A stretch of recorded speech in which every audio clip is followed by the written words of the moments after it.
Hola, buenos días, bienvenidos a nuestro podcast La lepra en la Edad Media. Hoy os vamos a contar cuáles eran los síntomas de esta enfermedad, cómo la diagnosticaban y qué hacían para curarla, pero sobre todo, cómo era la vida en esos tiempos con esta enfermedad.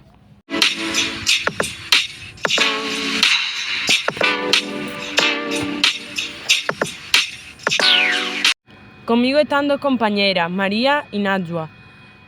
¿Estáis listas para contar esta enfermedad conmigo? Sí. Hola, soy María y os voy a comenzar explicando qué es la lepra. La lepra es una enfermedad producida por una bacteria llamada bacilo de Hansen. Esta enfermedad se descubrió en Noruega, donde en este momento había más de 3.500 infectados. Afecta principalmente la piel, los nervios periféricos, las mucosas de las vías respiratorias altas y los ojos. Es una enfermedad curable y su tratamiento es gratuito. Si tratas esta enfermedad rápido, se puede llegar a evitar que llegue a la discapacidad. Hola, soy Najwa y voy a hablar de cómo se contagia la lepra. En la lepra, su modo de transmisión es por inhalación de secreciones del tracto respiratorio superior, nariz y boca, derivado de la convivencia prolongada de una persona susceptible con un enfermo no tratado, cuyo reservorio es el hombre. Puede durar de 9 meses a 10 años para su periodo de incubación y ser transmisible 4 años para la lepra tuberculoide y 8 años para la lepra lepromatosa. Yo soy Paula y ahora os voy a continuar hablando respecto al contagio de la lepra, los factores de riesgo y los factores de protección. Los factores de riesgo asociados con la presencia de un caso de la lepra son la desnutrición, el hacinamiento y la susceptibilidad inmunológica de la persona infectada. Existen otros determinantes como el ambiente físico, social y económico. Dentro de los factores de protección, la vacunación con BCG es eficaz en la protección frente a la lepra, hasta en un 70%. Se ha identificado que la cicatriz de BCG indicaría que es un individuo de bajo riesgo para presentar la lepra y en caso de ser solo un contacto se debe aplicar una dosis y el que no presente síntomas una dosis y 6 meses más tarde.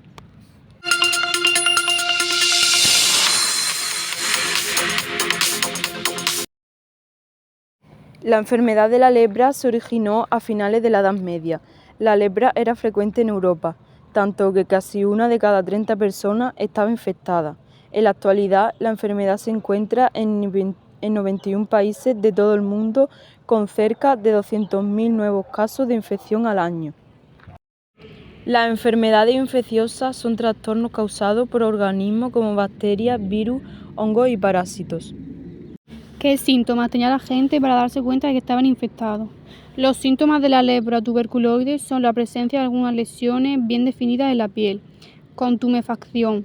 Los síntomas de la lepra lepromatosa son la nariz crónicamente tapada y muchas lesiones y nódulos en la piel de ambos lados del cuerpo.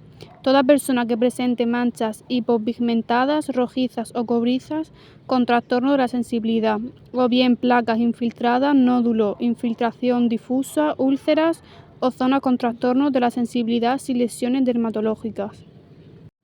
Generalmente los síntomas de la lepra tuberculoide tardan alrededor de 4 años en aparecer y los síntomas de la lepra lepromatosa alrededor de 8 años.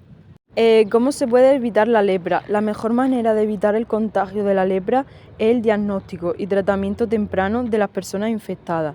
En el caso de los contactos domésticos, se recomienda la realización de exámenes inmediatos y anuales durante por lo menos 5 años después del último contacto con una persona en fase infecciosa. ¿Cuál fue la cura de la lepra? El esquema terapéutico actualmente recomendado reúne 3 fármacos: dapsona, rifampicina y clofazimina, cuya administración combinada se conoce como tratamiento multimedicamentoso o politerapia. Su duración es de 6 meses en los casos paucibacilares y de 12 meses en los multibacilares. La enfermedad de la lepra surgió en la India y fue llevada a Egipto. En la Edad Media, una de cada 30 personas tenía la lepra y murieron aproximadamente 4.000 personas por esta causa. Actualmente sigue habiendo lepra. Concretamente, la lepra sigue presente en México con 30 casos, registrados por la Secretaría de Salud, que se distribuye en la mayoría del territorio nacional. Solo 4 estados, Chiapas, Sonora, Baja California, Tlaxcala, no registran afectados por esta enfermedad infecciosa. ¿Cómo se transmite la lepra? El ser humano enfermo es reconocido como única fuente de infección. El individuo sano debe tener una exposición íntima, extensa y prolongada con pacientes bacilíferos no tratados que padezcan formas multibacteriales. La principal vía de eliminación de bacilos y puerta de entrada en el organismo son las vías aéreas superiores.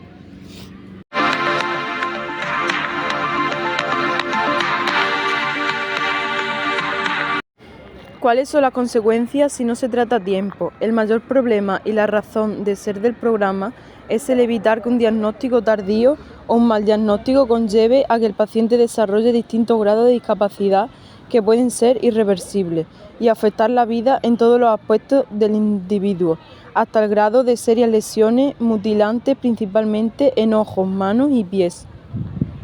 ¿En qué países afectó más la lepra? Entre 2011 y 2020 se reportaron 311.312 casos de lepra en los países seleccionados: Argentina, Brasil, Colombia, Cuba, México, Paraguay y República Dominicana y Venezuela. Brasil fue el único con una prevalencia mayor a 1 por 10.000 habitantes y representó 93,77 de casos.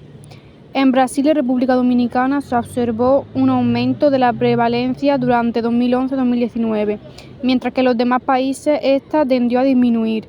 La enfermedad fue más frecuente en hombres y los casos multibacilares superaron significativamente a los pucibacilares. En Brasil se encontraron las mayores incidencias de casos de lepra infantil y discapacidad de grado 2 durante el periodo evaluado. La enfermedad de la lepra solía ser crónica y en algunos casos las personas podían vivir con la lepra durante varias décadas. Sin embargo, en la época medieval no existían tratamientos efectivos, lo que significaba que las personas con lepra no podían curarse y sufrían de mutilaciones progresivas como la pérdida de dedos y extremidades. ¿Cómo afectó la lepra a la sociedad medieval? Esto abriría la discusión sobre cómo la lepra no solo fue una enfermedad física, sino también una fuente de gran estigma social, que llevó a los enfermos a ser marginados y aislados de la sociedad, muchas veces confinados en leproserías o colonias para evitar el contacto con personas sanas. El podcast de la lepra en la Edad Media ha terminado. Muchas gracias por vuestra atención. Un saludo.